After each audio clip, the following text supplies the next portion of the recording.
વલવી સાહેબ કેમ છો?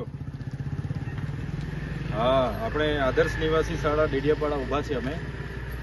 તો બિલ્ડિંગ એક બાજુનું 30% જેવું આખું પડી ગયેલું છે. આપણા આચાર્ય શ્રી શંકરભાઈ સાહેબથી માંડીને બધા સ્ટાફ ને વાલીગણ ને બધા જ અમે અહીંયા છે. આદર્શ નિવાસી શાળા ડેડિયાપાડા. તમને વાત મળી કે નથી મળી હજુ? તો આદર્શ નિવાસી શાળા આદિજાતિ વિકાસ વિભાગના તમે મદદનીશ કમિશનર છો જિલ્લાના, તમને નથી કોઈ કીધું?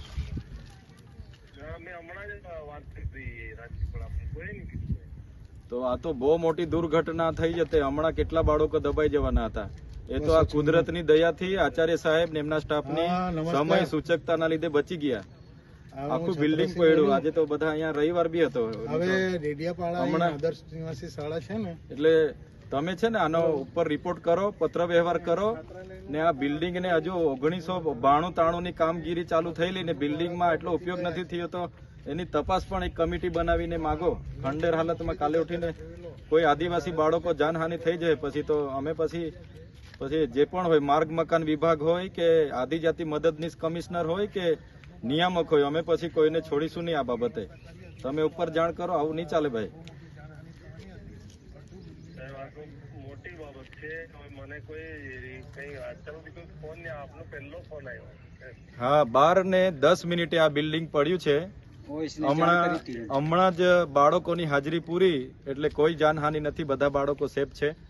પણ છાત્રાલય આખું જે બિલ્ડિંગ હતું 4 માળનું, એમાં 30% ભાગ આખો ધરાશાયી થઈ ગયેલો છે.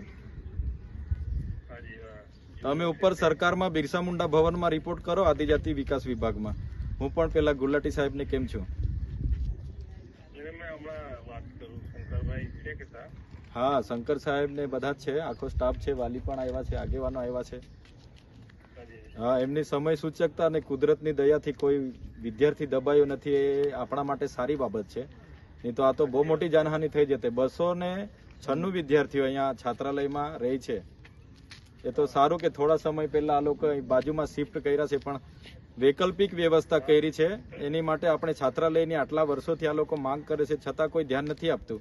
તો આપણું તો આદિજાતિ વિકાસ વિભાગમાં કરોડોનું બજેટ આવે છે, તો કેમ ધ્યાન નથી આપતા, એ પણ પ્રશ્ન ઉભો થાય છે.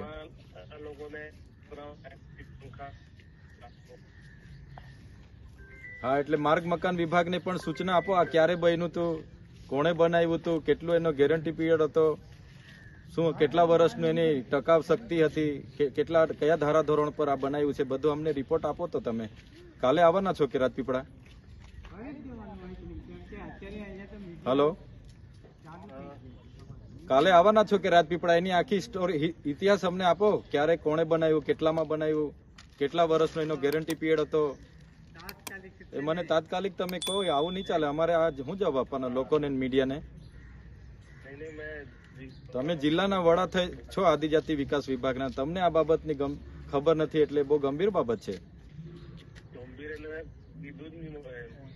હા હા, એટલે તમે પૂછો તમારા અધિકારીઓને અને અમને રિપોર્ટ કરો સોમવારે. હા, આ બિલ્ડિંગ બાબતે બધું.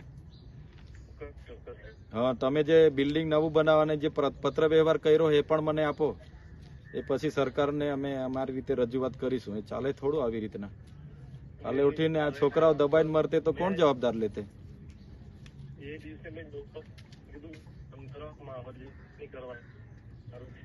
હા, એટલે આવો સોમવારે ને જ્યારે આવો ત્યારે મને આ બિલ્ડિંગની આખો એ મને આપો, એનું એસ્ટિમેટ થી લઈને એની કેટલી એ હતી મજબૂતાઈ, કેટલા વર્ષ સુધી એની ગેરંટી પીરિયડ બધું મને આપો. હા કે? હા, સારું.